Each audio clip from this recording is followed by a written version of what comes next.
Ողջույն բոլորին, ես Դիանան եմ, այսօր ես կպատմեմ կինոյի ստեղծման մասին։ Առաջին ֆիլմը ստեղծել է Լյումիեր եղբայրները։ Ամեն ինչ սկսվեց նրանից, որ հայրիկը նվիրեց իրեն կինեսկոպ։ Ֆիլմը նկարում էին տեսախցիկը դրված էր ռելսերի վրա։ Երբ մարդիկ դիտեցին առաջին ֆիլմը, սկսեցին գոռալ։ Նրանք մտածում էին, որ գնացքը կգնան իրենց վրա։ Առաջին ֆիլմերը եղել են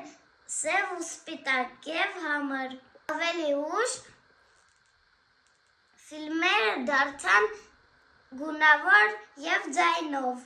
Այսքանը կինոյի մասին, հուսով եմ ձեզ դուր եկավ, ստեսություն։